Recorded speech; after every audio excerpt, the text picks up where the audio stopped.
Hi, hello. This is me again, and we have a ride going to Real Quezon. Hopefully, habang pinapanood nyo tong video na to, safe kayo. This was last July 19. Nagkayaan kaming magkaka-work and kaibigan ko na mag-ride para magdagat. And surfing sana. Ngayon, medyo maulan yung panahon na nag-ride kami, kaya makikita nyo sa video na nakakabote ako. Yung Real Quezon, matagal ko na siya pinaplano i-solo ride simula nung nagka-motor ako. Kaso wala talagang oras. So itong ride na to, yung pinakaunang long ride ko simula nung nakuha ko yung motor ko. Ngayon, kikitain ko muna yung dalawa kong ka-work sa may Shell Marcos Highway. Si Nikki, tsaka si Luke. Kompleto na kami. Tama ka. Hey guys! Sige. Paano hinaan yung... So pagkatapos ko kitain yung dalawa kong ka-work, pero mekta naman na kami sa Shell Buso-Buso para kitain din yung dalawa pa namin kasama mag-ride na sila Joseph and Roy. Makikita na yan. Ayun, motor na yan.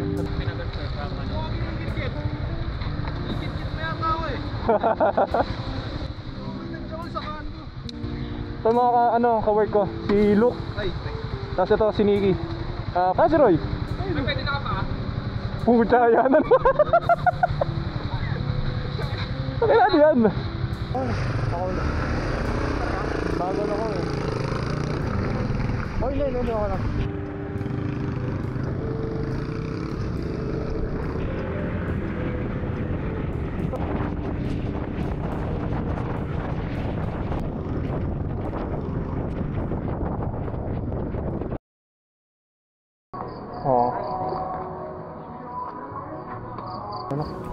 First stop muna kami sa Yeis para humigop ng mainit na kape.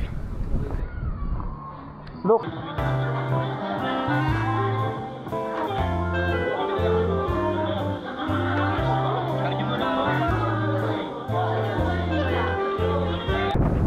Sumaglit lang kami sa Yeis, tapos rumekta na ulit kami sa daan. Pabugso-bugso yung ulan ng mga oras na to. Pero sabi naman sa forecast, anumang oras titigil na rin daw yung ulan dahil palabas na ng par. Buti na lang meron kaming intercom kasi ang laking bagay niya lalo na sa mga ganitong klase ng sitwasyon.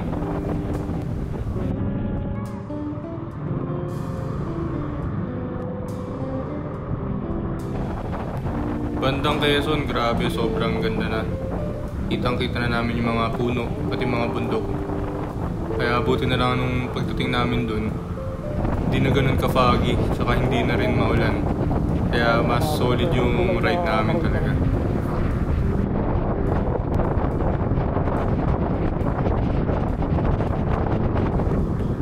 Mga around 11 AM or 12 PM kami nakarating dun sa pupuntahan naming beach resort. Pero goods lang kasi wala pa rin namang araw na nagpapakita. So pagdating namin sa beach resort, meron lang kaming kaunting trail na dadaanan papunta dun sa hidden spot nila. Mas okay kasi dun kasi wala masyadong tao na naliligo.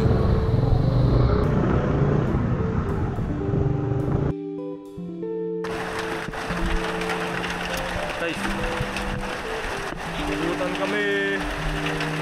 Makulit kami. At inuloy pa rin namin eh. Yun namin yung ride. Oh!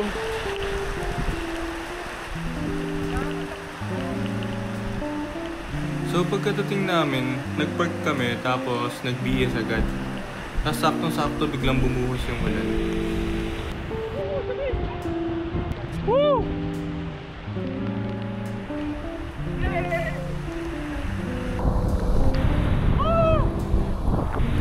Galing. Let's go. Tara, silok na lang.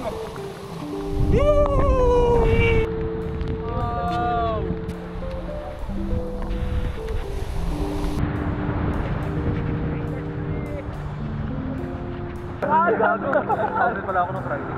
Pero may reason ako sa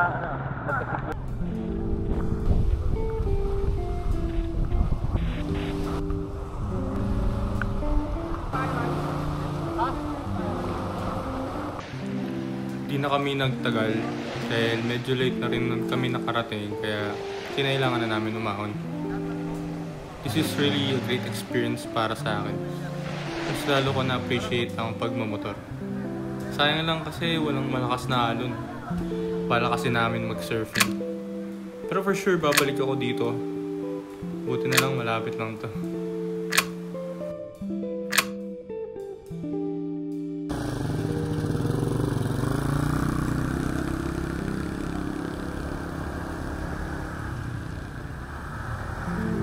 Dahil nga late kami nakarating, late na rin kami makakauwi. Balak namin sana mag-lunch 5. Kaso yung dalawa kong kaibigan, kailangan na nilang umuwi dahil may mga kailangan pa silang gawin. Sa resort na rin kami nag-decide kumain, mga around 2 PM. Hindi na kami naghanap ng kainan sa labas para wala na rin stopover.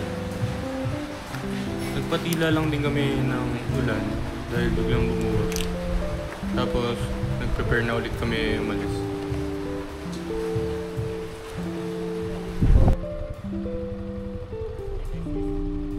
tapat na ito eh, diba?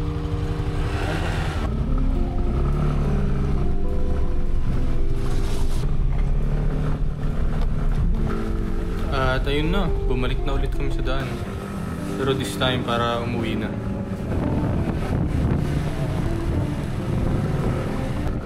Sobrang weird nung panahon na to kasi akala namin wala na yung bagyo eh.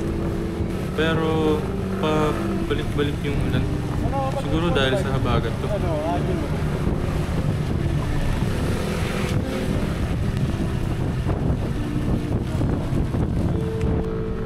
Overall, I would say this is really a great experience for me. Nakapunta kami lahat ng safe. Nag-enjoy kami syempre. At nakauwi rin kami lahat ng safe.